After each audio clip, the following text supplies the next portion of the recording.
कि अच्छा यार आप ग्रेजुएट हो, सिर्फ 25,000 की तनख्वाह। ये सोच हमारी बड़ी गलत होती है कि जी मैंने सीएस में डिग्री की है तो मैं सीएस का ही कुछ काम करूँ। एक तो मैं फ्रीलांसिंग के बहुत अगेंस्ट हूँ और इसकी मल्टीपल रीजंस है, मैं भी आपको बता देता हूँ। अच्छा। आपको शायद इस बात पे हैरत हो कि I would always prefer working in startups rather than big organisations. क्यों? एक तो यूनिवर्सिटी का काम ये नहीं होता कि वो आपको जॉब दे, और इस बात की आपको अभी रियलाइजेशन नहीं हो रही, लेकिन आप 15-20 साल या 10 साल बाद आप देखेंगे जब आपकी ये जनरेशन जो फ्रीलांसिंग कर रही है ये आगे जाके सारे बेरोजगार होके बैठ जाएंगे। अगर मैं फ्रीलांसर हूँ तो मैं सुबह उठ के जिस तरह वो मजदूर दिहाड़ी के लिए उठता है ना कि यार आज क्या दिहाड़ी लगनी है, यानी जो मुझे काम आता है मैं सिर्फ वही ढूंढ रहा हूँ। मैं खुद को अब मैं एक कंफर्ट जोन में फंस गया हूँ। अब मैं क्या करता हूँ कि जी इसके अलावा मैंने कुछ नहीं करना, ठीक है। 5 साल बाद आप वो कंपनी छोड़ के मेरे पास आ रहे हो कि जी मेरा 5 साल का एक्सपीरियंस है।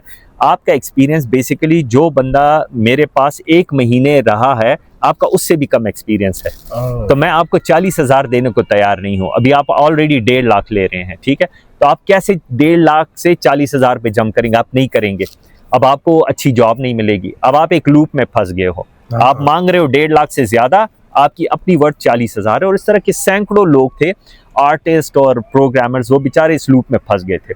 और यही प्रॉब्लम जो है वो फ्रीलांसर्स के साथ भी हो रही है, क्योंकि इसमें सबसे बड़ा मसला ये है, मैं जितने फ्रीलांसर को देखता हूँ वो एक कंफर्ट जोन में फंस जाते हैं, गिर जाते हैं। वो फिर आप ना उस कंफर्ट जोन से, इंसान के लिए सबसे मुश्किल काम खुद को फोर्स करना है। जब मेटावर्स पे काम कर रहा था तो एक वक्त आया कि हमें अनरियल इंजन C++ प्रोग्रामर चाहिए था, ठीक है। हम 12 लाख रुपए सैलरी तक चले गए थे, हमें पूरे पाकिस्तान में एक बंदा नहीं मिला। अब टीचर क्या सिखाएगा आपको, जबकि वो सारा AI आपको करके दे रहा है। तो बड़ी अजीब सी सिचुएशन इस वक्त चल रही है, जिसमें आगे जाके जो नए लोग ग्रेजुएट हो रहे हैं इनके लिए बड़ी प्रॉब्लम्स होंगी। मुझे बड़ा क्लोजली फील हो रहा है कि बहुत जल्दी, साल 1.5 साल, शायद 6 महीने, साल में डिग्री बड़ी इररेलेवेंट हो जाएगी। आजकल सबसे बेहतरीन जो आपका दोस्त है ना वो चैट GPT है, ठीक है। मैं क्या करता हूँ, बहुत आसान तरीका है। अच्छा, डिग्री और नॉन डिग्री वालों में एक और बड़ा अहम फर्क है, इसलिए मैं डिग्री जिन्होंने की होती है ना, बिजनेसेस के बारे में ज्यादा सोचे। इसमें कोई का बात नहीं। एक तो हमारी बदकिस्मती ये है कि हम ये कहते हैं ओ जी इस बंदे ने रेस्टोरेंट खोल लिया, और इसने जबरदस्त। एक आर्टिस्ट है फेंगजू, उससे किसी ने एक दफा पूछा कि जी आपकी क्लास में लोग आते हैं तो अच्छे और बुरे स्टूडेंट के दरमियान डिफरेंस क्या होता है? मतलब वो सारे एक ही यूनिवर्सिटी से पढ़ते हैं, ठीक है, एक ही टीचर उनको पढ़ाता है, लेकिन कुछ बहुत अच्छे निकल आते हैं, कुछ जो है वो कमजोर पड़ जाते हैं। वो होता क्या है?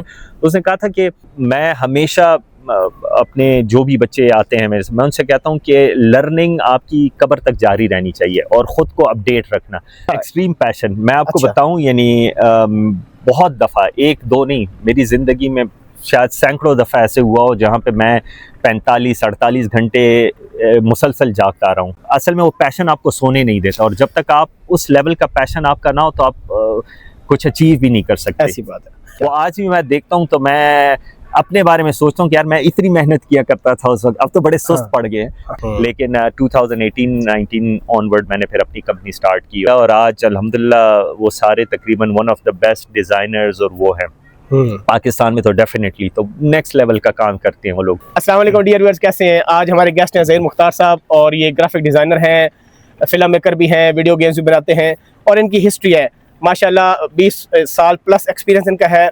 वीडियो गेम्स के अंदर और ग्राफिक डिज़ाइनिंग के अंदर।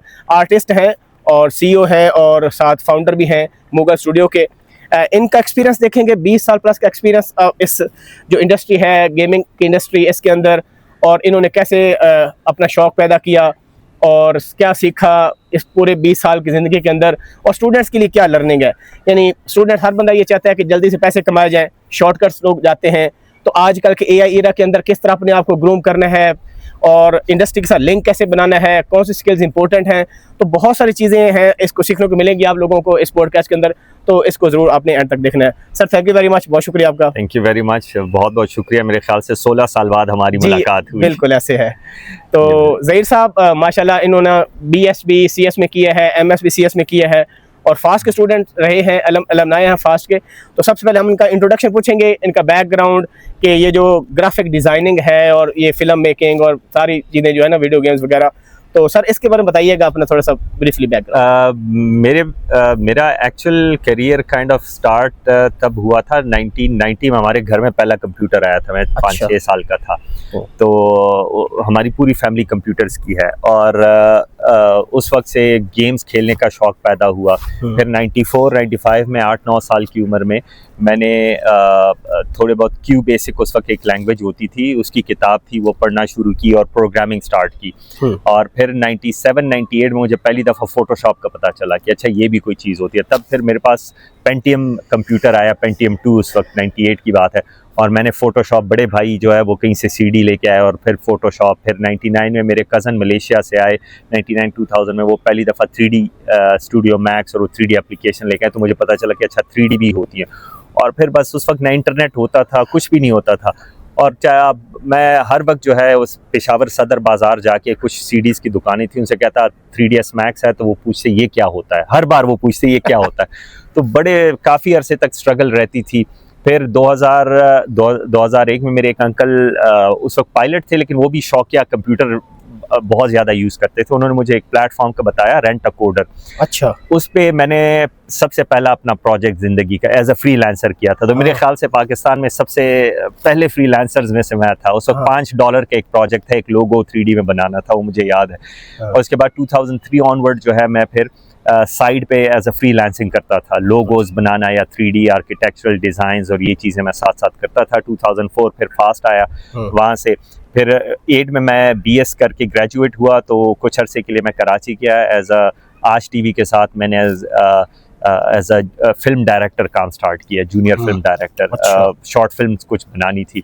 फिर मैं कुछ अरसे बाद वापस आया, MS स्टार्ट किया, और एक सेमेस्टर फास्ट पेशावर, फिर मैं फास्ट इस्लामाबाद गया, क्योंकि नस्ट में मेरी जॉब भी स्टार्ट हो गई थी एज अ सीनियर प्रोग्रामर, क्योंकि मैं प्रोग्रामिंग भी करता था उस वक्त, तो टेक्निकल था।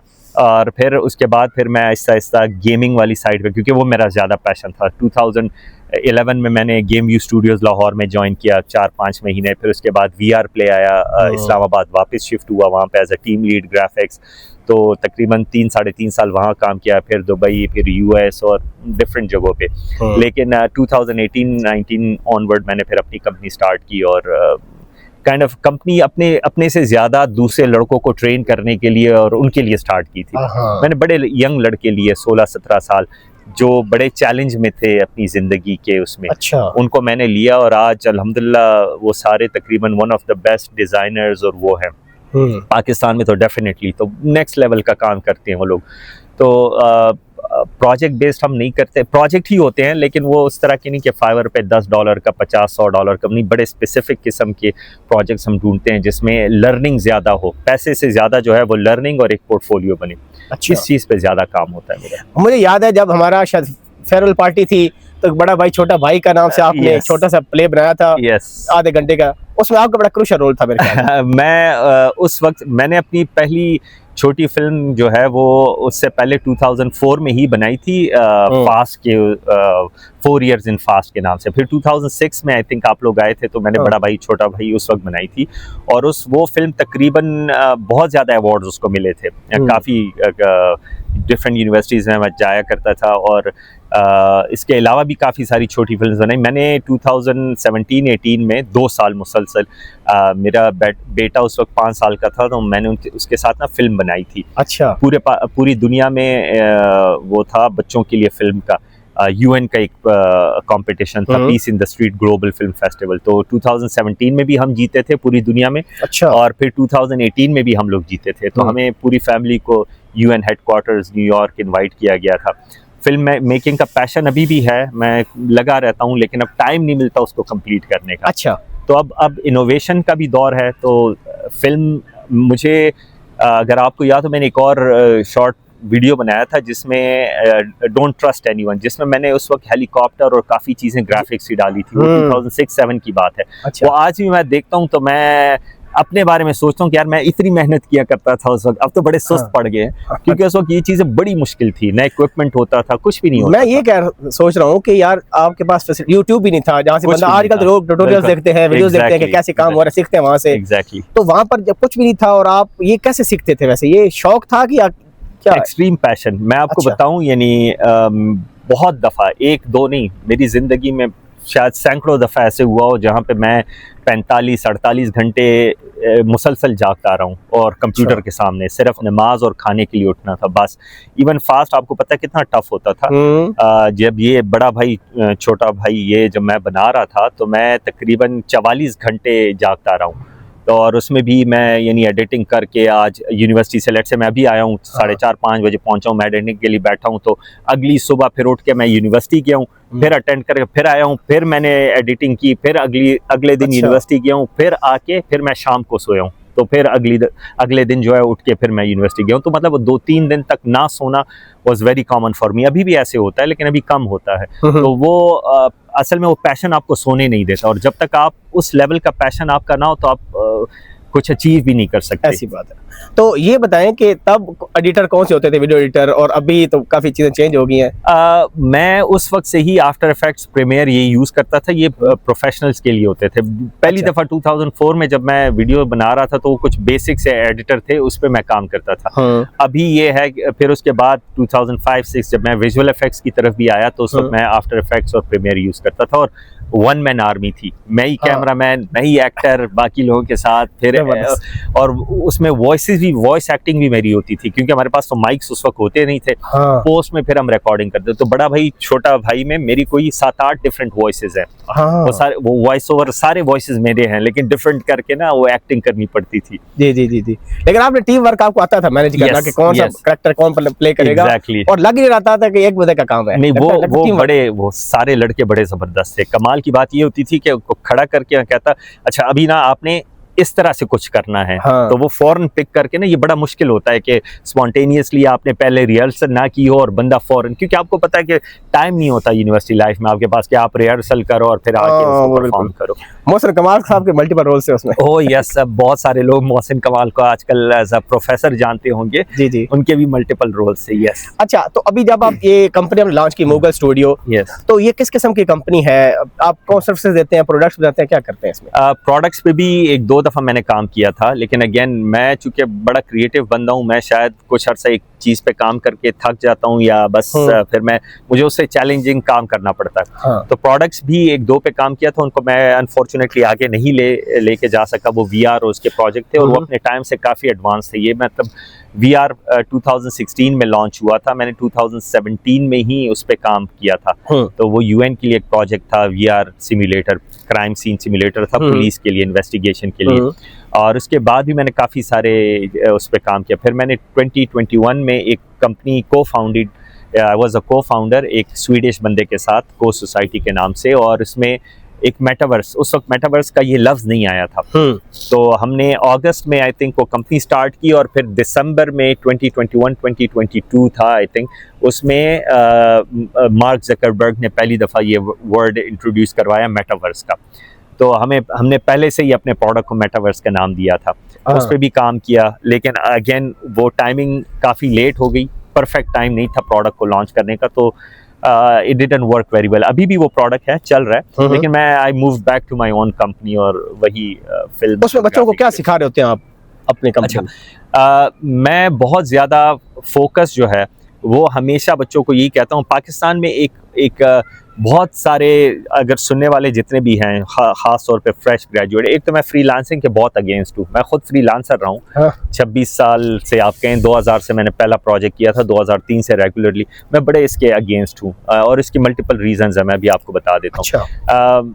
दूसरा ये कि मैं हमेशा अपने जो भी बच्चे आते हैं मेरे से, मैं उनसे कहता हूँ कि लर्निंग आपकी कब्र तक जारी रहनी चाहिए और ख़ुद को अपडेट रखना। पाकिस्तान में अनफॉर्चुनेटली बहुत सारी ऐसी कंपनी आई थी जो प्रिंटिंग प्रेस जिनको मैं कहता था, वो एक गेम देखी, उसकी कॉपी बनाना शुरू की, कॉपियाँ बनाते हैं। पहले हल्क को ग्रीन किया, गेम रिलीज़ की, फिर उसको रेड किया, फिर गेम रिलीज़ की, फिर उसको पिंक किया। अब उसमें प्रॉब्लम क्या होती है कि फॉर एग्जांपल मैं आपको लूँ, आप एसेट एक जगह से डाउनलोड करते हैं, प्रोग्राम कोड दूसरी जगह से करते हैं, अब आप अपना दिमाग नहीं यूज़ कर रहे, आप 24 घंटे इसमें बैठे हैं कि आपको कहाँ से फ्री कौन सी चीज़ मिलेगी कि आप उसको यूज़ करें, क्रिएटिविटी आपकी नील हो गई। बड़ा प्रॉब्लम इसमें क्या हुआ था कि बहुत सारे लड़के वो कमा भी अच्छा रहे थे, मतलब उस वक्त अगर एवरेज सैलरी या 2016-17 में अगर एक बंदे की 60-70 हज़ार थी तो वो लोग आपको 1.25 लाख 1.5 लाख पे करते थे, ठीक है। अब वो आपके लिए ठीक था, इनिशियली आप गए, अब आप 3-3, 4-4 दिन में गेम बनाते हैं, वैसे लेट से आपको 6 महीने में गेम बना दी थी, लेकिन क्योंकि आप चीज़ें कॉपी कर रहे हैं, अब आप 3 साल 5 साल उस कंपनी के साथ काम करते हैं, आपने सीखा क्या? कुछ भी नहीं, क्योंकि आप कोड वहाँ से ले रहे हो, एसेट्स यहाँ से ले रहे हो। 5 साल बाद आप वो कंपनी छोड़ के मेरे पास आ रहे हो कि जी मेरा 5 साल का एक्सपीरियंस है। आपका एक्सपीरियंस बेसिकली जो बंदा मेरे पास 1 महीने रहा है, आपका उससे भी कम एक्सपीरियंस है। तो मैं आपको 40,000 देने को तैयार नहीं हूँ। अभी आप ऑलरेडी 1.5 लाख ले रहे हैं, ठीक है। तो आप कैसे 1.5 लाख से 40,000 पे जंप करेंगे? आप नहीं करेंगे। अब आपको अच्छी जॉब नहीं मिलेगी, अब आप एक लूप में फंस गए हो। आप मांग रहे हो 1.5 लाख से ज्यादा, आपकी अपनी वर्थ 40,000 है। और इस तरह के सैकड़ों लोग थे, आर्टिस्ट और प्रोग्रामर्स, वो बेचारे इस लूप में फंस गए थे। और यही प्रॉब्लम जो है वो फ्रीलांसर्स के साथ भी हो रही है। फ्रीलांसिंग में आप टीम वर्क से बाहर हो जाते हैं, आपको डिसिप्लिन का नहीं पता, ठीक है, कि डिसिप्लिन क्या होता है। सुबह 6 बजे उठ के या 7-8 बजे तैयार होके खुद को प्रेजेंट करना, कैसे कम्युनिकेट करना है, टीम के साथ कैसे जाना है, वो सारी चीज़ें आप भूल जाते हैं। प्लस प्रॉब्लम क्या होती है कि जब आप कंपनी में बैठे होते हैं, आपके गिर्द 7-8 बंदे होते हैं, 10 बंदे होते हैं, 4 बंदे होते हैं। अब मैं आया, मैंने देखा कि जी फ़खर एक सॉफ्टवेयर यूज़ कर रहा है, ठीक है। आप अपनी आसानी के लिए डिफरेंट सॉफ्टवेयर ढूंढोगे। मैं जब आपके पास बैठूंगा और आपका सॉफ्टवेयर देखूंगा तो I'll be like, आप ये क्या यूज़ कर रहे हो?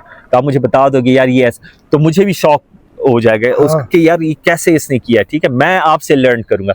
अगर मैं फ्रीलांसर हूँ तो मैं सुबह उठ के जिस तरह वो मजदूर दिहाड़ी के लिए उठता है ना कि यार आज क्या दिहाड़ी लगनी है, यानी जो मुझे काम आता है मैं सिर्फ वही ढूंढ रहा हूँ। मैं खुद को अब मैं एक कंफर्ट जोन में फंस गया हूँ। अब मैं क्या करता हूँ कि जी इसके अलावा मैंने कुछ नहीं करना, ठीक है। अब टेक्नोलॉजी इतनी फ्रीक्वेंटली, एक ज़माना था कि 3 से 5 साल में टेक्नोलॉजी चेंज होती थी, अब हर महीने चेंज होती है, हर हफ्ते चेंज होती है, सॉफ्टवेयर ऑब्सोलीट हो रहे हैं। अब आपको इतनी क्विकली चीज़ों को अपडेट करना होता है और आपके पास टाइम नहीं है। तो अब फ्रीलांसिंग में एक बंदा अगर 3 से 5 साल में लेट से वर्डप्रेस यूज़ किए जा रहा है, ठीक है, अब उसकी एज वो 35-40 क्रॉस कर गया है और उसके बच्चे भी हैं, क्या डू यू थिंक अब उसके पास टाइम है कि वो एक नई टेक्नोलॉजी सीखे? नहीं, अभी तो बिल्कुल। क्योंकि उसने सिर्फ फ्रीलांसिंग में एक वर्डप्रेस ही सीखा था और वो इसी से ही कमा रहा था। उस वक्त उसके लिए ठीक था, 1.5-2 लाख महीने का, 2.5 लाख, और आराम से घर में बैठा हुआ। अब वो एक लूप होल में फंस गया, उसके बच्चे स्कूल जाते हैं, उसने रेंट पे करना है, और अब वर्डप्रेस के मिसाल के तौर पर वर्डप्रेस के प्रोजेक्ट नहीं है। तो ये फ्रीलांसिंग बहुत बुरी तरह से हमारी, ये एक बहुत बड़ा टॉपिक है, इस पे फिर इंशाल्लाह किसी टाइम बड़े डिटेल से बात करेंगे, लेकिन ओवरऑल इस पे बहुत ज़्यादा मसले हैं, ठीक है। हम इस बात पे खुश हैं कि पाकिस्तान में काफ़ी पैसा आ रहा है, हम फ्रीलांसिंग से बहुत ज़्यादा कमा रहे हैं, लेकिन आप कर क्या रहे हैं? आप बहुत सस्ता लेबर आउटसोर्स कर रहे हैं, ठीक है।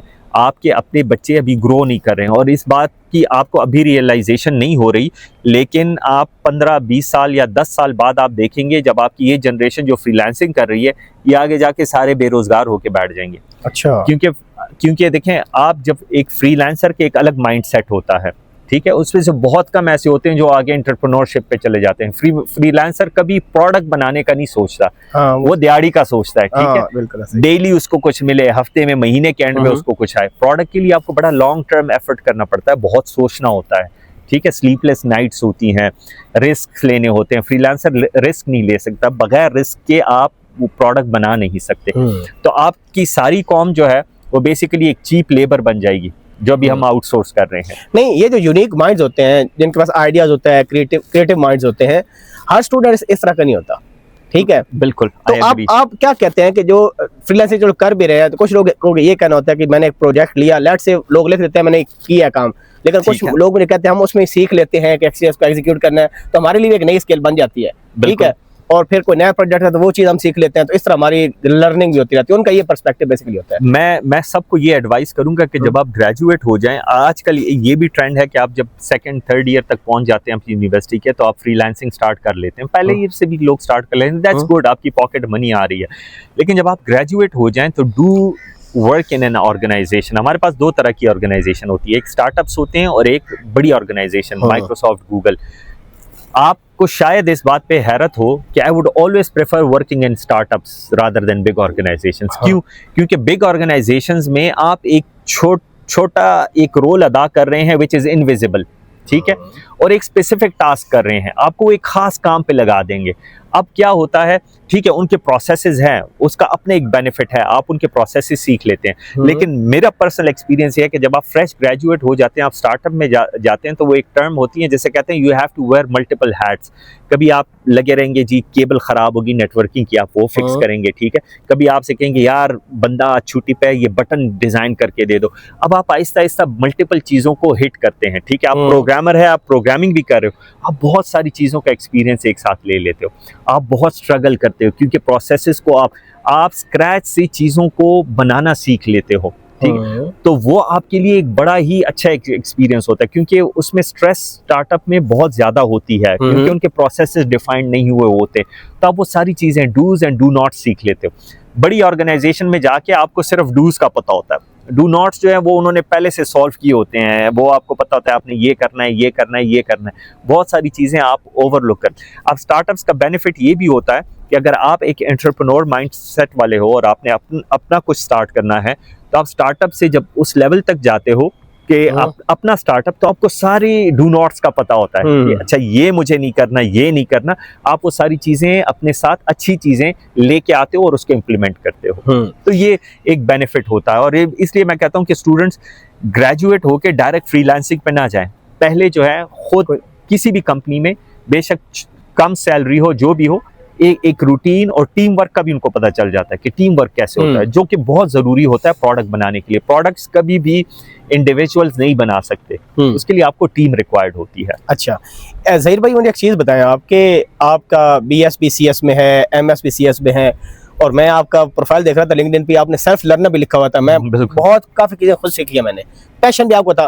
तो ये डिग्रीज का आपको कितना बेनिफिट हुआ? अच्छा, ये बड़ी अजीब बात है। मैं अक्सर जब मैं फ्रेश ग्रेजुएट हुआ, एक दो दफ़ा फास्ट में मुझे बुलाया, तो मैं ये बात कहता था कि जी जो काम मैं कर रहा हूँ उसकी डिग्री से कोई ताल्लुक नहीं है। यानी जहाँ मैंने जॉब्स के लिए इनिशियली अप्लाई किया था, उन्होंने मुझे डिग्री देख के सेलेक्ट नहीं किया था, तो इसको लोग बड़ा नेगेटिव ले लेते। मुझे याद है हक साहब डायरेक्टर थे, तो उन्होंने कहा यार तुम कैसे कह सकते हो कि तुम्हारी डिग्री उन्होंने चेक नहीं की और तुम्हें शायद उन्होंने देख के तुम्हें बुलाया।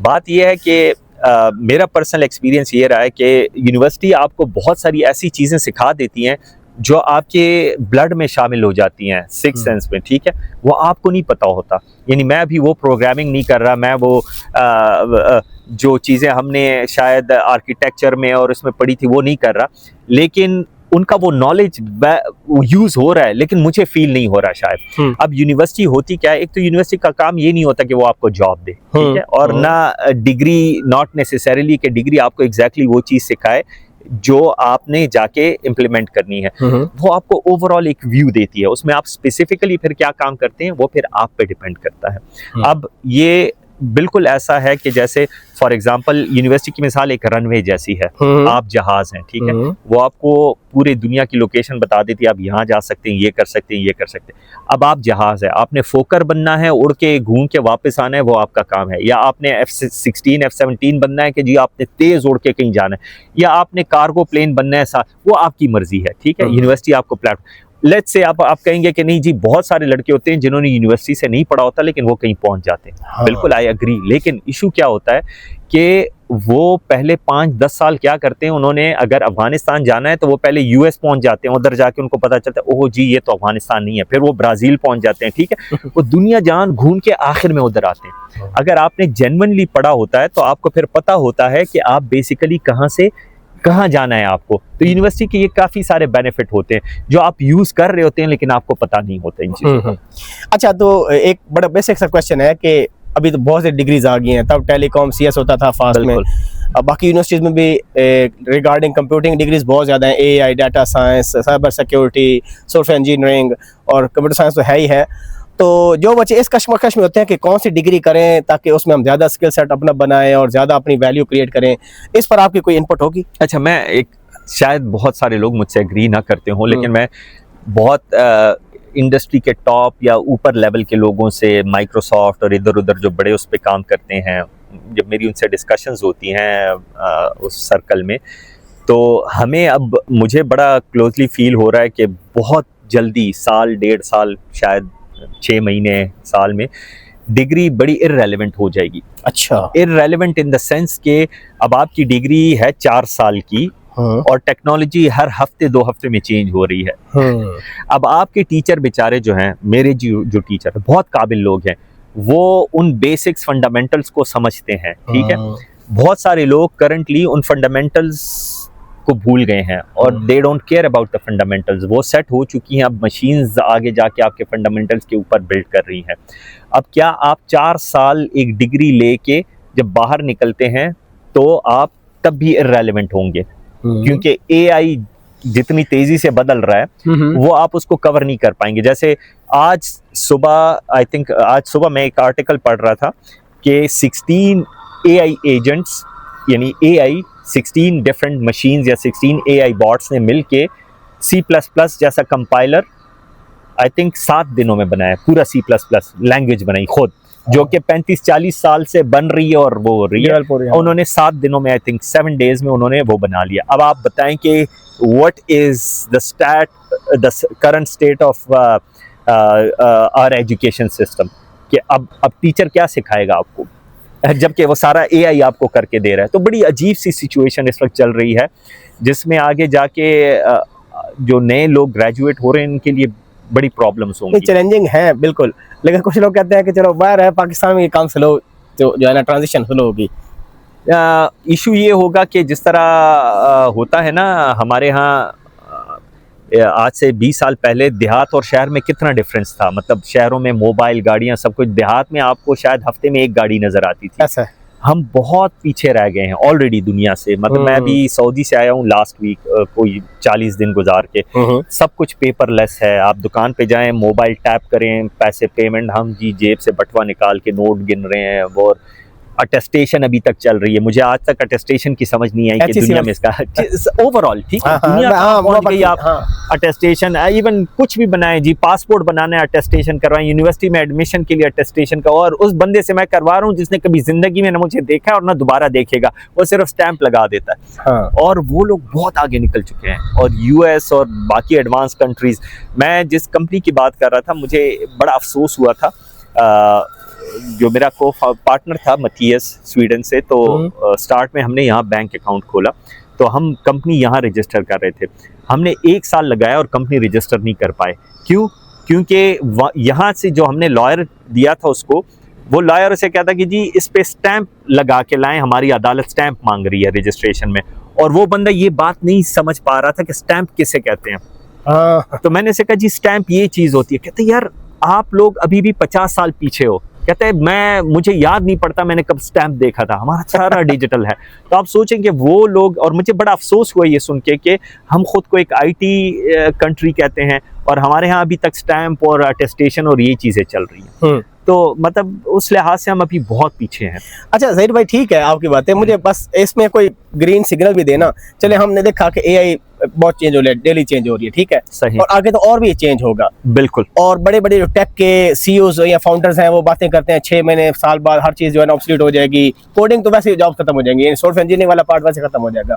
तो आवाम किधर जाएगी? जो बच्चे अभी यूनिवर्सिटी के अंदर आने का सोच रहे हैं या जो ऑलरेडी इन है, आपके ख्याल में उनको क्या करना चाहिए? अच्छा देखें, स्किल्स का सब आपसे कहेंगे कि स्किल्स पे आपने बड़ा फोकस करना है। बहुत सारी ऐसी स्किल्स हैं जो कि उसको टाइम लगेगा ऑब्सोलीट होने में। इवन आप एआई को भी कोई यूज तो करेगा ना।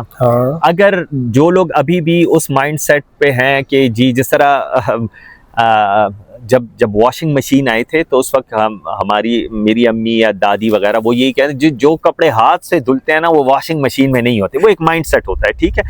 और वो अगर आप उस टेक्नोलॉजी को एक्सेप्ट नहीं करेंगे तो आप बहुत पीछे रह जाएंगे। मतलब अब तो कोई, मैं कहता हूँ, बहुत ही बेवकूफ होगा जो एआई को नहीं मानेगा या कहेगा कि नहीं एआई, आंखें बंद करने वाली बात है वो तो। एग्जैक्टली। तो फिर आप तो बिल्कुल गेम से ही बाहर हो गए। तो अब आपने करना क्या है कि आपने खुद को वो टूल्स और वो चीज़ें उस तरीके से सीखनी है कि जो काम पहले महीने में होता था आप 1 दिन में करें। अब होता क्या है कि पॉजिटिव साइड क्या है, पहले अगर लेट्स से मैंने गेम के लिए कैरेक्टर बनाना है, ठीक है, और मैं कैरेक्टर बनाता था लेट्स से 3 हफ्ते में या 2 हफ्ते में, और मिसाल के तौर पर मैं कैरेक्टर के $300 चार्ज करता था। अभी मैं कैरेक्टर 3 घंटे में बनाता हूँ और $300 चार्ज करता हूँ। तो प्लस पॉइंट है उसका कि टाइम मेरा बहुत ज़्यादा सेव हो गया है, ठीक है। अच्छा, अब टाइम सेव हो रहा है लेकिन उस लिहाज से क्वालिटी भी बहुत इम्प्रूव हो रही है।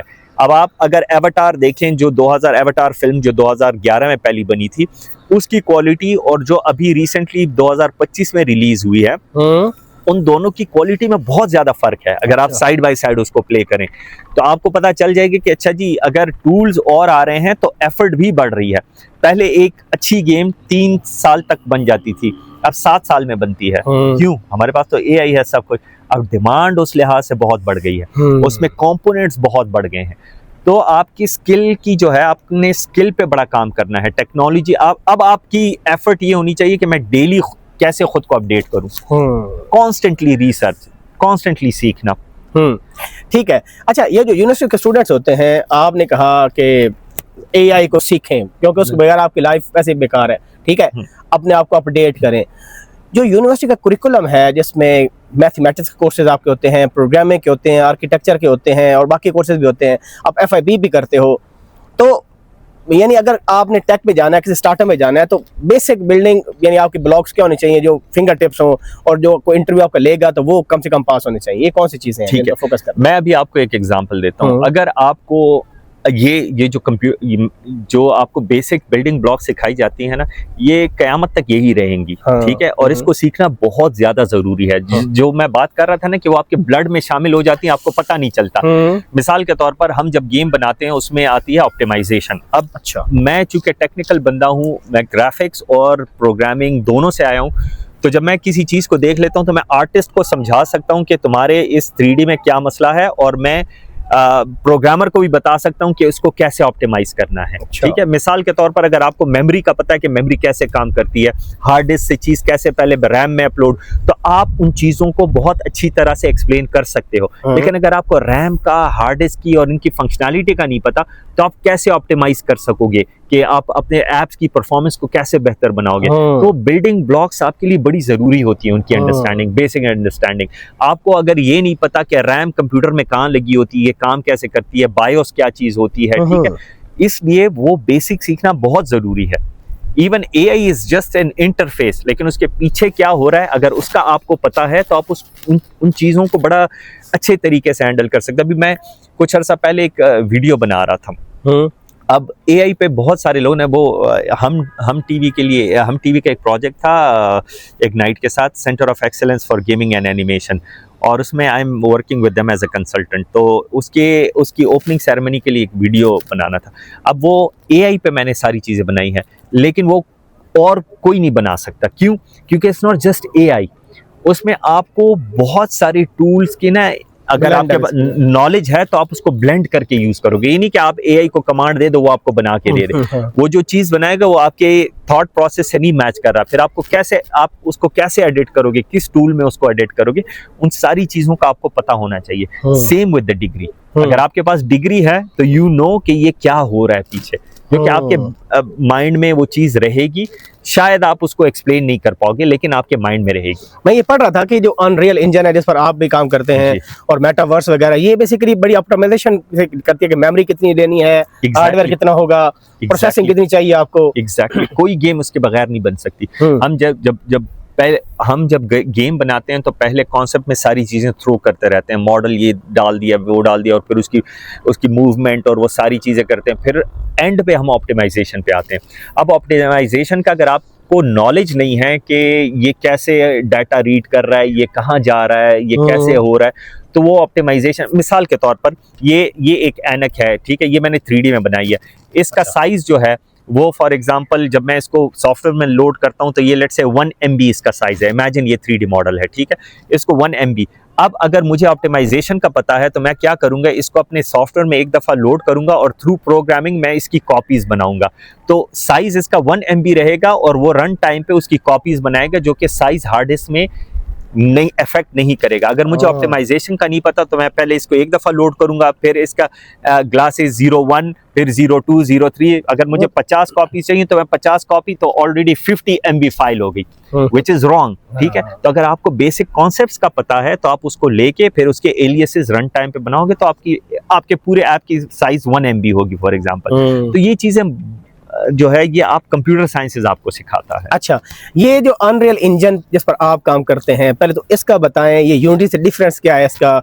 ज्यादा लोग मोबाइल डेवलपमेंट गेम बेसिकली जो मोबाइल पर गेम्स होते हैं उसकी तरफ जाते हैं, और ये मेटावर्स क्या है, ये कर क्या रहा है? ये बड़ी अजीब सी टर्म्स हैं और बच्चों को पता नहीं। राइट, अच्छा, मोबाइल गेम डेवलपमेंट, यूनिटी और अनरियल इंजन जो है ये दो गेम इंजन हैं। ये ऐसे सोचें कि ये इंटरफेसेस हैं या सॉफ्टवेयर्स हैं जिनके अंदर गेम्स बनती हैं, ठीक है। यूनिटी इसमें बहुत सारी फंक्शनैलिटीज आपको प्री डिफाइंड पहले से मिलती हैं। आपने सिंपल वो फंक्शंस वगैरह कॉल करके वो करना है, एक गेम बनानी है। यूनिटी जो है वो it is very user friendly, ये बिगिनर्स के लिए और उनके लिए बड़ी आसान है, ठीक है। और लेकिन उसके ग्राफिक्स उस लेवल के नहीं आते जिस लेवल के अनरियल इंजन के हैं। With passage of time in past 2-3 years in दोनों ने थोड़ी सी अपनी जो डायरेक्शन है वो सेपरेट कर दी थी। यूनिटी जो है वो मोबाइल और बिगिनर्स और उस पर फोकस्ड हुआ। उन्होंने कहा जी आप मोबाइल के लिए बड़ी आसानी से गेम्स बनाइए। मैं सिंपल टर्म्स में आपको समझा रहा हूँ। अनरियल इंजन जो है वो बहुत सारी फिल्म्स में आजकल यूज़ हो रहा है, यानी उसके अंदर फिल्म्स के लिए ग्राफिक्स बनते हैं। आप बहुत बड़ी बड़ी हैवी किस्म की गेम्स जो हैं जो आप प्ले स्टेशन या कंप्यूटर पे खेलते हैं वो फिर अनरियल इंजन में बनती हैं, और उसमें फिर उसके ग्राफिक्स बड़े खूबसूरत होते हैं। लेकिन वो उसके लिए फिर आपको हार्डवेयर भी बहुत अच्छा चाहिए, ग्राफिक कार्ड हैवी चाहिए, वो चीज़ें चाहिए। यूनिटी जो है होता यह है कि जब हम यूनिटी में कोई चीज़ बनाते हैं तो उसका लेवल उठाने के लिए बाय डिफ़ॉल्ट वो एक लो लेवल पे बनती है, उसका लेवल उठाने के लिए हमें एक्स्ट्रा एफर्ट करनी पड़ती है। अनरियल इंजन में हम जब कोई चीज़ बनाते हैं तो वो बाय डिफ़ॉल्ट ज़रा हाई लेवल की बनती है, लेकिन फिर उसको ऑप्टिमाइज करने के लिए हमें एक्स्ट्रा एफर्ट करनी पड़ती है। तो एक में हमें थोड़ी एक्स्ट्रा एफर्ट करनी पड़ती है क्वालिटी ऊपर बढ़ाने के लिए, एक में एक्स्ट्रा एफर्ट थोड़ी नीचे लाने के लिए। अच्छा, लेकिन unity is mobile and most of the जो डिवाइसेस हैं it's friendly with them. Unreal engine is mostly for graphics और हैवी कामों के लिए। तो ये मेटावर्स क्या है, ये क्या कंसेप्ट? अच्छा, मेटावर्स की अभी तक कोई दुनिया में कोई एक सिंगल डेफिनेशन नहीं है, लेकिन चूंकि मेरा इसमें बहुत ज़्यादा काम हुआ है रिसर्च वगैरह,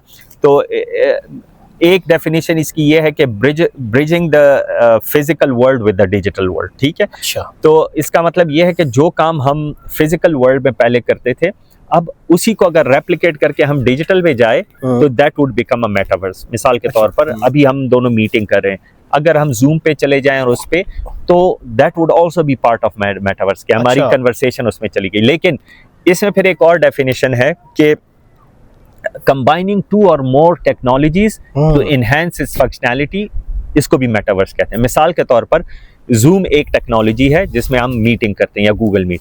अब इमेजिन करें कि मैं एक वीडियो गेम बनाऊं जिसमें मेरा और आपका कैरेक्टर है, और हम दोनों आके, आप एक जगह से हमारे कैरेक्टर्स आके आपस में बात करना शुरू करें। तब हमने जूम की मीटिंग की फंक्शनैलिटी और गेमिफिकेशन को कंबाइन किया, तो दिस इज आल्सो मेटावर्स। इसमें जो सबसे इंटरेस्टिंग है वो जिसे NFTs कहते हैं, नॉन फंजिबल टोकन्स, उसका बड़ा, या Web3 का बड़ा अच्छा कॉन्सेप्ट है, जो कि आगे जाके मैं बड़ा ब्रीफली उसको बता देता हूँ, जो कि मजे की चीज़ है। वो ये है कि अभी फॉर एग्जांपल आप नीड फॉर स्पीड खेलते हैं, ठीक है? एक गेम है गाड़ियों की। नीड फॉर स्पीड में इन गेम्स में आप इन ऐप परचेसेस करते हैं, आपको पता होगा, आप गाड़ी खरीद लेते हैं या वो ये और वो डिफरेंट परचेजिंग करते हैं। अब मैंने नीड फॉर स्पीड में गाड़ी खरीद ली। अब इशू ये है कि मेरी वो गाड़ी वो सिर्फ नीड फॉर स्पीड के अंदर ही रहेगी, क्योंकि वो EA स्पोर्ट्स का जो सर्वर था या जो उनका मैकेनिज्म था उसमें जाके मैंने पेमेंट की, उससे खरीदी। अब मैं GTA खेल रहा हूँ, अब वही गाड़ी मुझे GTA में चाहिए। अब ये फ्यूचर में अभी होने लगा है या होगा, इससे दुनिया बड़ी चेंज हो जाएगी। होगा क्या कि यही NFTs, यानी जब मैं ये गाड़ी खरीद लूं तो एक सेंट्रलाइज पोर्टल हो कि जिस पे पता चले कि ये गाड़ी ज़हीर ने खरीदी है। अब वो उसी पोर्टल से GTA में भी वो GTA को भी पता चल जाए कि अच्छा ये गाड़ी ज़हीर ने खरीदी है, तो मैं इसको अलाउ करता हूँ कि मेरी गेम के अंदर भी गाड़ी चलाए। नीड फॉर स्पीड भी ये कहे, डर्ट रैली, तो वो एक गाड़ी में अक्रॉस डिफरेंट प्लेटफॉर्म्स यूज कर सकता हूँ। उससे आपके पास इनफिनिट पॉसिबिलिटीज ओपन हो जाएंगी। आप फिर कस्टमाइज डिजाइनर से अपने लिए कपड़े अपने कैरेक्टर के लिए बनवाओगे, ठीक है, और उसको अक्रॉस, तो आपकी एक आइडेंटिटी होगी कि अच्छा यार ये वाले कपड़े हमेशा फखर पहनता है। अगर इस गेम में आया तो अच्छा, this is Fakhar, I know him. ये this is a very interesting part in metaverse. जबरदस्त। अच्छा, ये जो अनरियल इंजन जिस तरह है या यूनिटी है, ये बाकी जो डेवलपमेंट होती है ना, जिस तरह VS कोड आपका इजी टू डाउनलोड है, फ्री है, ये बाकी टूल्स फ्री नहीं है? ये unreal engine is free, unreal engine का यूनिटी इज फ्री, ये सारे तकरीबन फ्री हैं। इनका लाइसेंसिंग के इनके मोड्स हैं।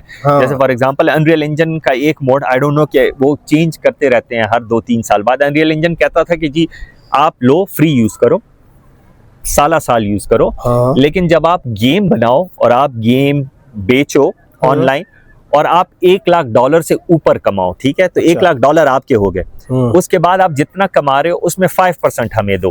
तो मिसाल के तौर पर आपने $2 लाख कमाए तो उसमें $5,000 आपने उसको देने हैं। अच्छा। 1 लाख आपका हो गया, बाकी 1 लाख में $5,000 आप।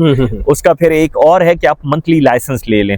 फॉर एग्जांपल आई थिंक $50 का बिगिनर का है, कोई $200 100, लेकिन वो यही उसमें बेनिफिट क्या है कि आप सीखने के लिए तो आप फ्री में फुल यूज करो, जब आप डेवलपमेंट पे आ जाओ तो आप उसका लाइसेंस ले लो और इसमें डेवलपमेंट कर लो। तो इसमें थोड़े लोग क्यों आते हैं इस वीडियो गेम्स की तरफ? या बहुत सारे लोग हैं। अच्छा। लेकिन प्रॉब्लम ये है कि हमारे मुल्क के अंदर इकोसिस्टम है नहीं। क्योंकि गेमिंग के लिए बड़ा एक इकोसिस्टम चाहिए। इकोसिस्टम ये कि मैं डेवलप करूं तो खेलने वाले भी तो हो ना। खेलने वाले पाकिस्तान में बहुत हैं, लेकिन वो पैसे नहीं लगा रहे गेम के अंदर। अगर आप गेम के अंदर इन्हें परचेसेस नहीं करोगे तो मैं कैसे कमाऊंगा? ठीक। अब इंटरनेशनल US और उसमें पूरा एक इकोसिस्टम है, इसमें बहुत सारी चीज़ें आती हैं। हमारे पास वो इकोसिस्टम अभी तक नहीं बना। फिर हमारे पास, मैं अभी पिछले कई सालों से, आप हैरान होंगे कि मैं जब मेटावर्स पे काम कर रहा था तो एक वक्त आया कि हमें अनरियल इंजन C++ प्रोग्रामर चाहिए था। ठीक है, हम 12 लाख रुपए सैलरी तक चले गए थे। 2021-22 की बात है। अच्छा। हमें पूरे पाकिस्तान में एक बंदा नहीं मिला। पूरे पाकिस्तान में हम 12 लाख सैलरी देने को तैयार थे, हमें एक बंदा नहीं। रिक्वायरमेंट आपकी क्या थी, कितने हाई? कि उस बंदे को C++ आती हो अच्छी, और उसको अनरियल इंजन भी आता। क्योंकि हमने बाहर से एक लेट्स से माइक्रोसॉफ्ट टीम्स है, उसको अनरियल इंजन के अंदर इंटीग्रेट करना था। उसके लिए आपको C++ चाहिए था, अपने कस्टम कोड्स लिखने थे। तो उस लेवल का बंदा हमें नहीं मिल रहा था। फिर पूरी दुनिया में गिने चुने लोग थे, उसमें फिर जाके टर्की में हमें एक बंदा मिला और उसको हमने हायर किया था। अच्छा, जबरदस्त। तो ये इस तरह के प्रॉब्लम ये होती है। अगेन इसमें CS का बड़ा, कंप्यूटर साइंसेज यहाँ आपके काम आता है। क्योंकि अभी आपके पास वो नॉलेज है, वो बेस है कि C++ कैसे काम करता है, ये कैसे लिखना। हाँ जी, यहाँ पे फिर आपको डिग्री की जरूरत है। अच्छा, डिग्री और नॉन डिग्री वालों में एक और बड़ा अहम फर्क है। इसलिए मैं डिग्री जिन्होंने की होती है ना, उनमें एक मैं अपने जो मेरे साथ लड़के हैं इनमें से मेजॉरिटी की डिग्री नहीं है। मैं इनसे कहता हूँ आपके वो सेंसर खराब है, जहाँ पे आपको पीछे से एक झटका लगना होता है कि डेडलाइन है। वो ये चीज नहीं समझ पाते। आपने डिग्री की हो तो आपको पता है असाइनमेंट का हमें रेडिक्स, उस वक्त रेडिक्स होता था, फिर उसके बाद आई डोंट नो क्या है, आपने असाइनमेंट वो टाइम लॉक हो जाएगा और फिर आप सबमिट नहीं कर सकते। अच्छा अच्छा, यहाँ पे ये लोग खुद को ड्राइव नहीं कर सकते। दूसरा, ये कम्युनिकेशन नहीं कर सकते, क्लियर कम्युनिकेशन नहीं होती, सॉफ्ट स्किल्स मिसिंग होती है। एग्जैक्टली, सॉफ्ट स्किल्स, वो प्रेजेंटेशन, वो सारी चीजें आप डिग्री के साथ सीख लेते हो। टीम वर्क, डेडलाइन, टीम में आप मुझे बताएं, अगर डिग्री के अलावा मैं आपसे कहूँ, CS के अलावा आपने जिंदगी में कितने प्रोजेक्ट्स किसी के साथ मिलके किए होंगे? किसी एक बंदे के साथ एक भी नहीं किया होगा। ठीक है, हम डिग्री में जाके ये चीजें सीखते हैं कि 2-3 बंदे मिलके एक चीज इतने टाइम में कैसे डिलीवर करेंगे, टास्क डिस्ट्रीब्यूशन कैसे करेंगे, वो हम उस वक्त रियलाइज नहीं करते, लेकिन वो अगेन ब्लड में शामिल हो जाता है। जब आप कंपनी खोलते हैं या वो स्टार्टअप या जो भी होता है, उसमें फिर वो चीजें आपके काम आती है। अच्छा, ये जो गेम डेवलपमेंट है या अपने वीडियो गेम्स बनानी है या मोबाइल गेम्स बनानी है, तो इसके स्टेप्स अगर बता दें कि एक बंदा सीखना चाहता है, उसका शौक है लेकिन उसको पता नहीं है कि मैं कहाँ से स्टार्ट करूँ, तो उसके कुछ स्टेप्स। आजकल सबसे बेहतरीन जो आपका दोस्त है ना, वो ChatGPT है। ठीक है, मैं क्या करता हूँ, बहुत आसान तरीका है। मैं ChatGPT अभी मैं अगेन मैंने यूनिटी बहुत आई थिंक 10-12 साल पहले छोड़ दिया था। मुझे अचानक यूनिटी में काम करना पड़ गया, अभी पिछले हफ्ते की बात है। और जो मैं सऊदी में था और जो मेरे प्रोग्रामर वो थे, वो यहाँ बिजी थे और उनके पास टाइम नहीं था। मैंने ChatGPT से कहा कि जी मैंने ये वाला UI जो है इसमें इंटीग्रेट करना है, take me through the process. चलो ठीक है, मैंने स्नैपशॉट लिया और मैंने यूनिटी को दिया कि जी ये यूनिटी का अच्छा, सॉरी चैट जीपीटी ने कहा ठीक है मैं समझ गया, अब ये वाला बटन प्रेस करके ये ऑप्शन करो। फिर मैंने किया, फिर मैंने स्नैपशॉट दिया, अब क्या करूं? उसने कहा ये करो। अब मैं उसे कहता अच्छा नहीं मुझे ये ऑप्शन नजर नहीं आ रहा। उसने कहा ओ अच्छा आप ये वाला वर्जन यूज कर रहे हैं, इसमें ये ऑप्शन नहीं है, इसमें इस तरीके से होगा। उसने 20-25 मिनट में मुझे पूरा वो करके ना इम्प्लीमेंट करके दे दिया। जबरदस्त। अब वो YouTube पे भी मुझे टाइम जाया करना पड़ता है कि मैं वीडियोस देखूं और घंटा 20 मिनट का वीडियो 10 में शायद उसमें वो चीज निकल ही ना आए। बिल्कुल ऐसा ही है। तो chat GPT is the best. वो आपका टीचर भी है, ट्रेनर भी है। एग्जैक्टली। और अगर जेन्युइनली किसी ने सीखना है तो आप चैट जीपीटी प्रो $20 की सब्सक्रिप्शन है, अनलिमिटेड, उसमें आप इमेजेस देते रहें। $20 यानी 5,000 5,500 महीने का बनता है। ऑनेस्टली दिस इज नथिंग अगर आपने सीखना है तो आपका एक बेहतरीन टीचर है। और फिर वो आप आहिस्ता आहिस्ता वो आपको समझ पाता है और फिर वो आपको एग्जैक्ट उन चीजों के बारे में बताता है जो आपकी रिक्वायरमेंट। अब मेरा चैट जीपीटी मुझे क्या कहता है, मैं उससे कोई भी क्वेश्चन करूं, मुझे कहता है since you are in the field of film and games making, वो डायरेक्टली मुझे कह देता है। हाँ, क्योंकि आपका एक बिल्ड हो चुका है। हाँ, बिल्ड हो चुका है। मुझे कहता है इस चीज को आप उस तरीके से करोगे तो आपके लिए ज्यादा बेनिफिशियल होगा। अक्सर लोग क्वेश्चन पूछते हैं ना कि हम यूनिवर्सिटी में जा रहे हैं तो हमें लैपटॉप की स्पेक्स क्या होनी चाहिए हमारे पास। ठीक है, डेस्कटॉप लें, लैपटॉप लें, उसमें हार्ड कितनी होनी चाहिए, उसमें रैम कितनी होनी चाहिए। तो नॉर्मली एक जो सीएस का स्टूडेंट होता है, बिल्कुल अगर 4 साल का प्लान किया जाए यूनिवर्सिटी लाइफ गुजारनी है तो आप क्या कहते हैं कौन स्पेसिफिकेशन होनी चाहिए जो मोर देन इनफ है फॉर गेम्स की भी को? हाँ, गेम्स अगर खेलना चाहते हैं। अच्छा, एक अब ये चीज भी काफी हद तक चेंज होगी आगे। वो क्या होगी, अब आपके पास आएंगे वर्चुअल मशीन्स। जैसे मैं सेगा के प्रोजेक्ट की बात कर रहा था, centre of excellence gaming and animation, उन्होंने वर्चुअल मशीन्स रखी हुई हैं और वो इसी वजह से कि वो अभी थोड़ी सी एक्सपेंसिव है लेकिन जाहिर है कि वो गवर्नमेंट की तरफ से है, it's free, by the way it's a free program और सबको उस पर इनरोल होना चाहिए। उसमें अनरियल इंजन और ये सारी चीज़ें के एनिमेशंस और उसके फ्री कोर्सेज हैं, 3-3 महीने के सर्टिफिकेशंस हैं। अच्छा। तो उसमें आपके पास इवन कोई बहुत पुराना भी लैपटॉप है, आप उससे लॉग इन होके आपको एक वर्चुअल मशीन का एक्सेस मिल जाता है जिसपे आप अपना सॉफ्टवेयर रन करके उसको।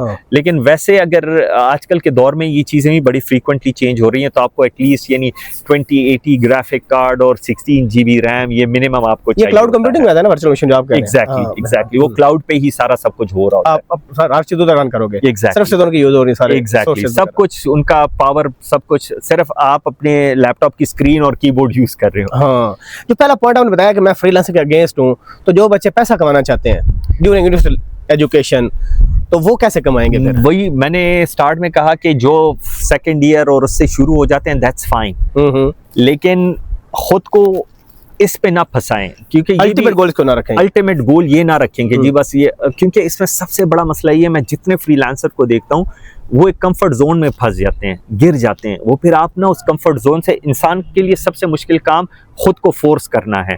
आप खुद को फोर्स नहीं कर सकते। आप खुद को फोर्स करें कि जी मैंने सुबह 5 बजे उठना है, आप नहीं उठ सकते। एक दिन उठ जाएंगे, 2 दिन उठ जाएंगे। जो लोग खुद को फोर्स कर सकते हैं वही सक्सेसफुल लोग होते हैं। तो जब आप फ्रीलांसिंग में चले जाते हैं तो होता क्या है, आज सुबह मैं एक अब्बू के दोस्त से उनसे बात हो रही थी, उनका बेटा भी फ्रेश ग्रेजुएट था। मैंने उनसे कहा कि प्लीज़ उसको, वो कह रहे थे वर्क फ्रॉम होम कर रहे हैं। मैंने कहा इसका इशू क्या होता है कि आप जब वर्क फ्रॉम होम करते हैं, आप स्टार्ट करते हैं सुबह, आप 9 बजे उठते हैं, आप कहते हैं यार चलो 10 बजे स्टार्ट करता हूँ, आप बिस्तर से नहीं उठते, 11 कर लेता हूँ, ठीक है, आप 1 बजे तक पहुँच जाते हैं, चले अब खाना, अब ये होते होते जब रात के 10 तक आप ना 10 बजे आप कंप्यूटर खोलते हो, फिर आपको एकदम लगता है मेरे बहुत काम रहता है। हालांकि आपने पूरा दिन जाया किया। फिर आपको 24 घंटे ये लग रहा होता है कि आपका काम ज्यादा है। आपका काम ज्यादा नहीं है, आपका डिसिप्लिन ठीक नहीं है।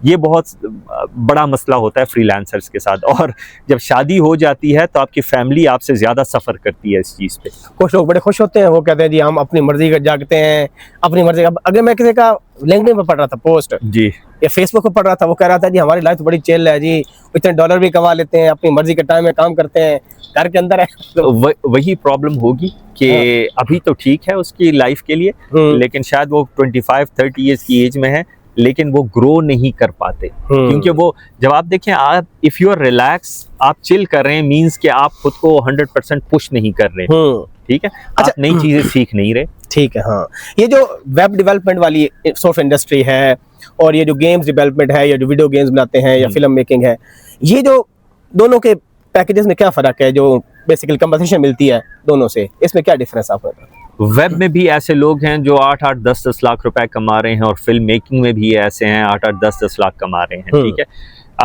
वेब में आपको यानी प्रोग्रामिंग टेक्निकलिटी थोड़ी ज़्यादा रिक्वायर्ड है, दूसरे में क्रिएटिविटी बहुत ज़्यादा रिक्वायर्ड है। इसमें फिल्म और इसमें टूल्स और वो बहुत फ्रीक्वेंटली चेंज होते हैं, उसमें आपको अच्छे कंप्यूटर्स, अच्छे प्रोसेसर्स, अच्छे स्क्रीन्स, ये चीज़ें बहुत रिक्वायर्ड है। हार्डवेयर की कॉस्ट इनिशियली ज़्यादा है। जैसे मेरे पास कंप्यूटर आई थिंक 2018 से ये तकरीबन 8 साल हो गए, उसमें सिर्फ मैंने रैम बढ़ाई है, लेकिन स्टिल इट वर्क्स फाइन।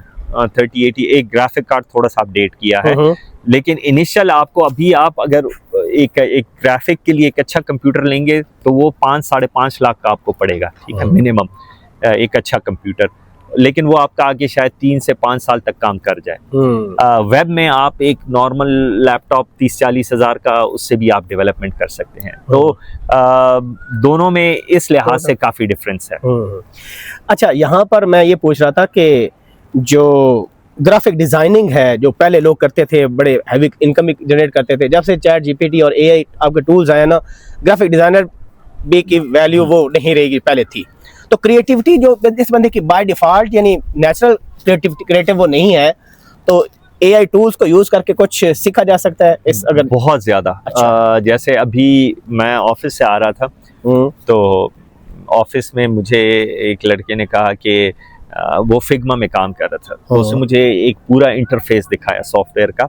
उसने कहा कि जी ये मैंने इसको फिग्मा को प्रॉम्प्ट दिया और इसने पूरा डिज़ाइन मुझे करके दिया खुद, यानी उसमें ड्रॉप डाउन और कहाँ पे क्या बटन होना चाहिए, यूज़र का प्रोफाइल कहाँ होना चाहिए, डाटा, वो पूरा उसने उसको डिज़ाइन उसके अंदर एआई यानी बिल्ट इन है, एआई ने करके दे दिया। तो अब आहिस्ता आहिस्ता वो एक नेचुरल चीज़ भी होती है। जिस तरह क्रिकेट में क्रिकेटर्स बहुत होते हैं, कुछ बड़े आउट क्लास होते हैं, उनमें एक नेचुरल एक स्किल होता है, ठीक है, और फिर वो एफर्ट भी ऑन टॉप ऑफ दैट करते हैं, तो एक नेचुरल चीज़ भी होती है। अच्छा, इसमें एक बड़ी इंटरेस्टिंग बात बताऊं फिल्म्स और उसके लिहाज से, एक बहुत ज़बरदस्त एक आर्टिस्ट है Fengzhu, Asian, I am not sure कि चाइनीज़ है या कोरियन है, लेकिन उससे किसी ने एक दफ़ा पूछा कि जी कौन से आर्टिस्ट जो हैं, आप जब आप वो पढ़ाता भी, आप उसके अपना इंस्टीट्यूट है, बहुत ज़बरदस्त आर्टिस्ट है, तो उससे कहा कि जी आपकी क्लास में लोग आते हैं तो अच्छे और बुरे स्टूडेंट के दरमियान डिफरेंस क्या होता है, मतलब वो सारे एक ही यूनिवर्सिटी से पढ़ते हैं, ठीक है,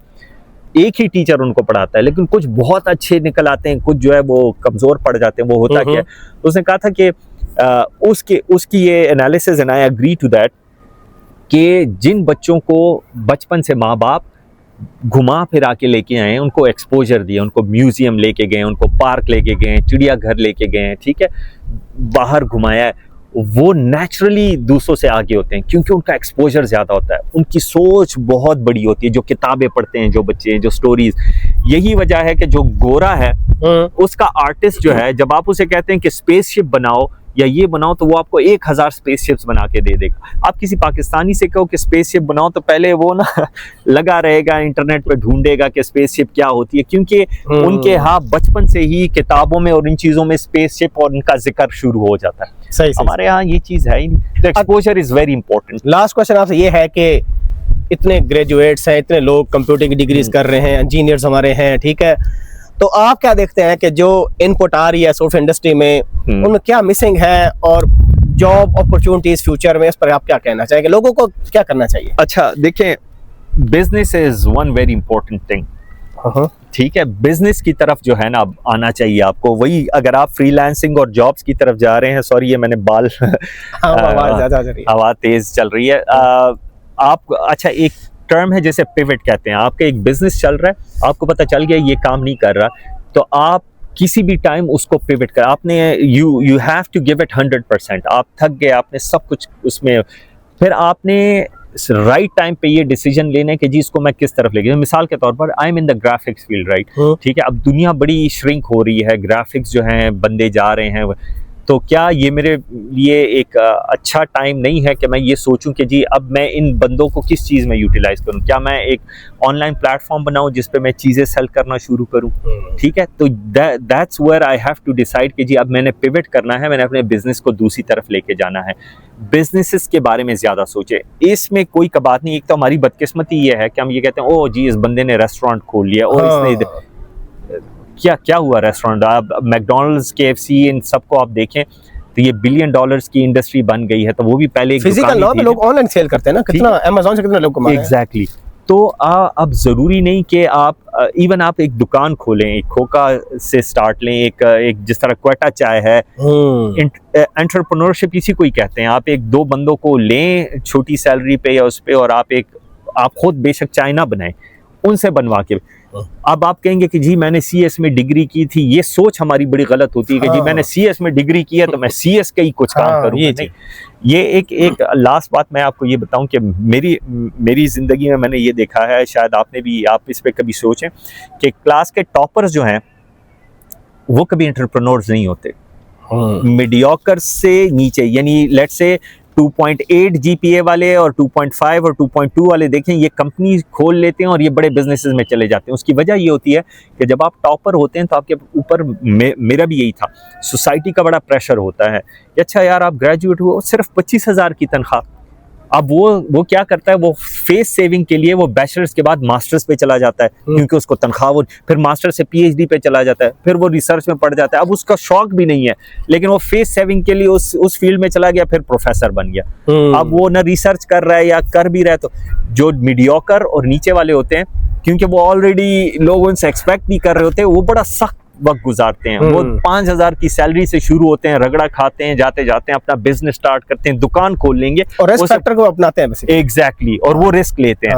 जो टॉपर्स होते हैं वो रिस्क नहीं लेते, इसलिए वो मीडियोकर देखें वो रात को बैठ के पेपर की स्टडी कर रहे होते हैं। जो टॉपर होता है वो हफ्ते पहले से लगा रहता है, क्योंकि वो रिस्क नहीं लेता। तो बी दैट गाय। मैंने देखा है कि टॉपर्स बहुत कम, आपको शायद कोई ना मिले आपको एंटरप्रेन्योर। मैं फास्ट की हिस्ट्री में देखता हूँ, मुझे कोई अपने अलावा मुझे कोई नज़र नहीं आता टॉपर्स में से कि जिसने कोई पेशावर कैंपस की बात करूँ कि जिसने कोई कंपनी खोली हो। वो जाके प्रोफेसर बन जाते हैं, टीचिंग करते हैं। बहरहाल वाई का आंसर भी ढूंढे कि मैं क्या कर सकता हूँ, ये बड़ा इंपॉर्टेंट होता है ना, अपनी एबिलिटी देखें। एग्जैक्टली, सबसे इम्पोर्टेंट चीज कि मैं क्या कर सकता हूँ या मैं करना क्या चाहता हूँ। मैं हमेशा ये कहता हूँ कि सबसे मुश्किल काम ये है कि आप ये देखें कि आप चाहते क्या हैं। ये कोई नहीं बता सकता आपको कि मैं चाहता क्या हूँ। सही। आपको ये पता चल गया आप चाहते क्या हैं, तो आप उसके लिए एफर्ट भी करेंगे। फिर सर जी बहुत शुक्रिया आपका, थैंक यू वेरी मच। कोई क्वेश्चन रह गया हो तो जरूर आप कमेंट सेक्शन में पूछ सकते हैं। हम ज़हीर मुख्तार के बहुत शुक्रगुजार हैं, इन्होंने अपना मीटिंग छोड़ के आए हैं वीडियो के लिए। ये सुबह से ही, क्योंकि यहाँ जिस जोन में काम करते हैं वहाँ पर संडे एक्चुअली ऑन होता है। गल्फ कंट्रीज़ के साथ आपको पता है ना, फ्राइडे उनका ऑफ होता है, संडे ऑन होता है। तो टाइम निकाल के आए हैं, तो शेयर करने का सारा एक्सपीरियंस यही था कि आपको कुछ मिल जाए कि आगे दौर कितना डिफिकल्ट आ रहा है, आपने क्या करना है। So wish you good luck to all students जो ये सुन रहे थे। इसको शेयर कीजिएगा, अपना ख्याल रखें। अल्लाह हाफिज़। अल्लाह।